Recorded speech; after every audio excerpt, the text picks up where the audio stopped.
नमस्कार दोस्तों, आज हम जीके जीएस का क्वेश्चन लेकर आए जो कि काफ़ी महत्वपूर्ण है। इस तरह क्वेश्चन सभी प्रतियोगिता परीक्षा में पूछा जाता है। तो चलिए देना करते हुए शुरू करते हैं। पहला क्वेश्चन है, किनका कथन है कि सत्य परम तत्व है और वह ईश्वर है? तो महात्मा गांधी का कथन है दोस्तों। किनका कथन है कि सत्य परम तत्व है और वह ईश्वर है? तो ये महात्मा गांधी का कथन है। अगला क्वेश्चन है, सिंधु सभ्यता में मानव कंकाल के साथ कुत्ते का कंकाल कहाँ से प्राप्त हुआ है? तो कहाँ से प्राप्त हुआ है दोस्तों? बुर्जहोम, जम्मू कश्मीर से प्राप्त हुआ है। ठीक है। अगला क्वेश्चन है, सिंधु सभ्यता में मानव कंकाल के साथ कुत्ते का कंकाल कहाँ से प्राप्त हुआ है? तो बुर्जहोम, जम्मू कश्मीर से प्राप्त हुआ है। अगला क्वेश्चन है, सर्वप्रथम खद्यान्नों का उत्पादन किस काल में प्रारंभ हुआ था? तो नवपाषाण काल में प्रारंभ हुआ था दोस्तों। सर्वप्रथम खद्यान्नों का उत्पादन किस काल में प्रारंभ हुआ था? तो नवपाषाण काल में प्रारंभ हुआ था। अगला क्वेश्चन है, सर्वप्रथम सिंधु सभ्यता में दोहरे सिंह वाले देवता का कंकाल कहाँ से प्राप्त हुआ दोस्तों? तो कालीबंगा से प्राप्त हुआ है। सिंधु सभ्यता में दोहरे सिंह वाले देवता का आकलन कहाँ से प्राप्त हुआ है? तो कालीबंगा से प्राप्त हुआ है। अगला क्वेश्चन है, अमरावती स्तूप का निर्माण किसके समय हुआ था? तो किसके समय हुआ था दोस्तों? सातवाहन शासक के काल में हुआ था। अमरावती स्तूप का निर्माण किसके समय में हुआ था दोस्तों? तो सातवाहन शासक के काल में हुआ था। महात्मा बुद्ध के जन्म के समय मगध का शासक कौन था? बिम्बिसार था। महात्मा बुद्ध के जन्म के समय मगध का शासक कौन था? तो बिम्बिसार था। एशिया की ज्योति पुंज के तौर पर किन्हें जाना जाता है? तो गौतम बुद्ध को एशिया के ज्योति पुंज के नाम तौर पर जाना जाता है। एशिया की ज्योति पुंज के तौर पर किसे जाना जाता है दोस्तों? तो गौतम बुद्ध को। द्वितीय बौद्ध संगति किसकी अध्यक्षता में हुई थी? तो साबा कामी की अध्यक्षता में हुई थी। द्वितीय बौद्ध संगति किसकी अध्यक्षता में हुई थी दोस्तों? तो साबा कामी की अध्यक्षता में हुई थी। भारत का आस्तीन किसे कहा जाता है? तो नागार्जुन को कहा जाता है। भारत का आस्तीन किसे कहा जाता है दोस्तों? तो नागार्जुन को कहा जाता है। नागार्जुन की तुलना किनसे की जाती है? तो डॉक्टर मार्टिन लूथर से की जाती है। नागार्जुन की तुलना किनसे की जाती है दोस्तों? तो मार्टिन लूथर से की जाती है। महावीर स्वामी को किस नदी के तट पर कैवल्य चूर्ण पूर्ण ज्ञान की प्राप्ति हुई थी? तो यज्जुपालिका नदी पर हुई थी। महावीर स्वामी को किस नदी के तट पर कैवल्य पूर्ण ज्ञान की प्राप्ति हुई थी दोस्तों? तो यज्जुपालिका नदी के तट पर प्राप्त हुआ था। मालती माधव नाटक के रचयिता कौन है? तो भवभूति। मालती माधव नाटक के रचयिता कौन है? तो भवभूति है। अगला क्वेश्चन है, भगवत धर्म के प्रवर्तक कौन है दोस्तों? तो कृष्ण है। भगवत धर्म के प्रवर्तक कौन है दोस्तों? तो कृष्ण है। हुनों का पहला भारतीय आक्रमण किस गुप्त सम्राट के शासनकाल में हुआ था? तो स्कंदगुप्त के शासनकाल में हुआ था। हुनों का पहला भारतीय आक्रमण किस गुप्त सम्राट के शासनकाल में हुआ था दोस्तों? तो स्कंदगुप्त के शासनकाल में हुआ था। सिद्धार्थ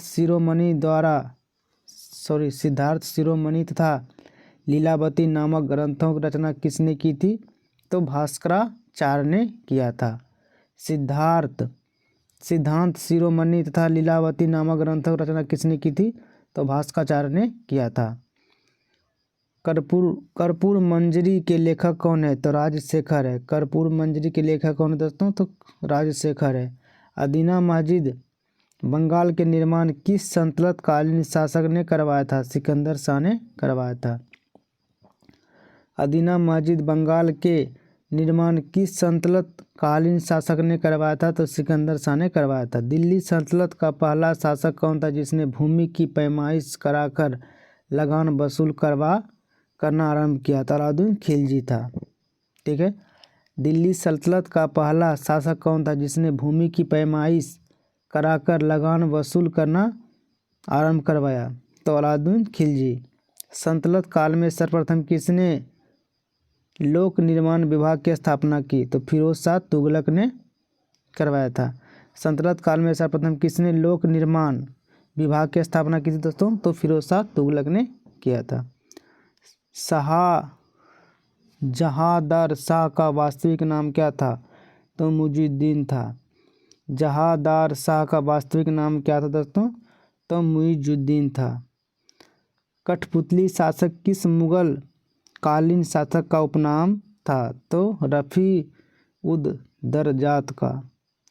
कठपुतली शासक किस मुगल कालीन शासक का उपनाम था दोस्तों? तो रफ़ी उद दरजात का। जहांगीर के दरबार के प्रमुख संगीतकार कौन थे?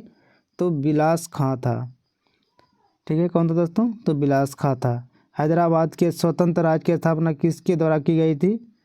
तो चिनकिच खां के द्वारा किया गया था।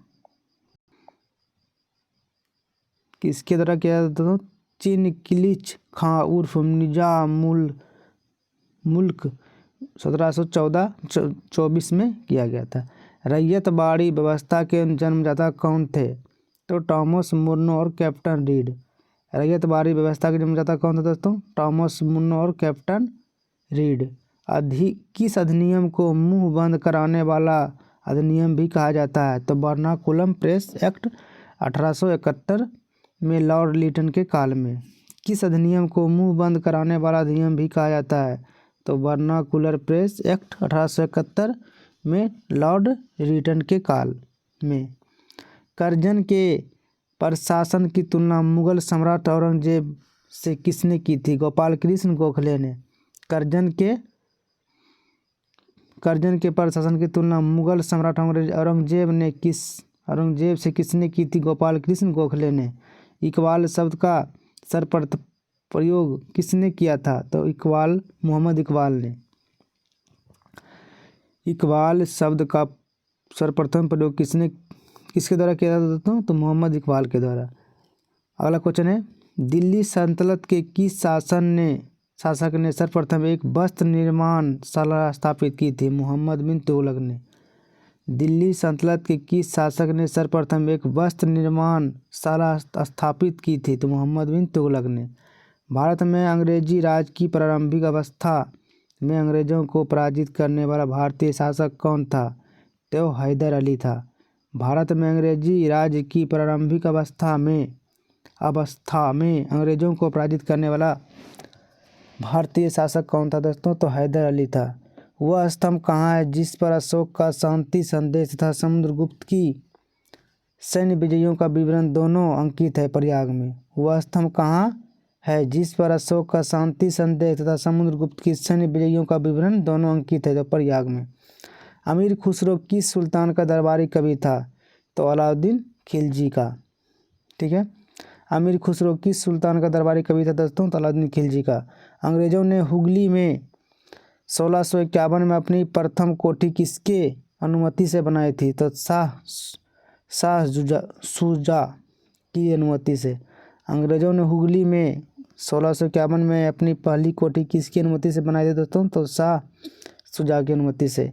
फतुहाल ए आलमगीरी जो इस्लामी कानून की संहिता के लेखक हैं, कौन है दोस्तों? तो ईश्वर दास। ठीक है, फतुहाल ए आलमगीरी जो इस्लामी कानून की संहिता के लेखक है, तो कौन है? ईश्वर दास। किस संप्रदाय के अनुयायियों के इष्टदेव भैरव है? कापालिक संप्रदाय के। किस संप्रदाय के अनुयायियों के इष्टदेव भैरव है? तो कापालिक संप्रदाय के। अशोक के गंधार एवं लदमान के लेख किस लिपि में लिखे हैं? तो अरमाइक लिपि में। अशोक के गंधार एवं लदमान के लेख किस लिपि में लिखे हैं दोस्तों? तो अरमाइक लिपि में। सत्य व अहिंसा ही मेरा ईश्वर है किसने कहा है? महात्मा गांधी ने। सत्य व अहिंसा ही मेरा ईश्वर है किसने कहा है? तो महात्मा गांधी ने कहा है। अगला क्वेश्चन है, गीत गोविंद ग्रंथ के लेखक जयदेव किस शासक के दरबारी कवि थे? तो लक्ष्मण सेन के दरबारी कवि थे। गीत गोविंद ग्रंथ के लेखक जयदेव किस शासक के दरबारी कवि थे दोस्तों? तो लक्ष्मण सेन के दरबारी कवि थे। चारों आश्रमों का सर्वप्रथम उल्लेख किस ग्रंथ में मिलता है? तो जवालोपनिषद में। चारों आश्रमों का सर्वप्रथम उल्लेख किस ग्रंथ में मिलता है? तो जावालोपनिषद में मिलता है। दिल्ली पर नादिर शाह एवं अहमद शाह अम्बाली का आक्रमण किस मुगल सम्राट के शासनकाल में हुआ था? तो मुहम्मद शाह के शासनकाल में के समय। दिल्ली पर नादिर शाह एवं अहमद शाह अब्दाली का आक्रमण किस मुगल सम्राट के शासनकाल में हुआ था दोस्तों? तो मुहम्मद शाह के। राज्य के सप्तांग सिद्धांत का प्रतिपादन किसने किया था? चाणक्य ने। राज्य के सप्तांग सिद्धांत का प्रतिपादन किसने किया था दोस्तों? तो चाणक्य ने। ईरानी भाषा के किस ग्रंथ की तुलना भारतीय ग्रंथ ऋग्वेद से की जाती है? तो जद्दा अवेस्ता की 1857 की क्रांति मुस्लिम साम्राज्य की स्थापना के लिए एक षड्यंत्र की थी, यह किसका कथन है? तो पी रॉबर्ट्स की। बौद्ध धर्म की किस शाखा ने शाकाहार पर अधिक बल दिया? महायान ने। बौद्ध धर्म की किस शाखा ने शाकाहार पर अधिक बल दिया? तो बल दिया महायान ने। किस वेद की विप्ललाद एवं शौनक नामक दो शाखाएं? तो अथर्व वेद की। किस वेद की विप्ललाद एवं शौनक नामक दो शाखाएं? तो अथर्व वेद की। आधुनिक राजनीतिक दर्शन का जनक किसे कहा जाता है? तो मैकियावेली को। आधुनिक राजनीतिक दर्शन का जनक किसे कहा जाता है? तो मैकियावेली को। तो उम्मीद करते दोस्तों ये वीडियो आपको अच्छा लगा होगा। यदि आपको वीडियो अच्छा लगा दोस्तों तो मेरे चैनल को सब्सक्राइब, लाइक और शेयर जरूर करें ताकि आगे भी हम इस तरह क्वेश्चन ला सकें। धन्यवाद।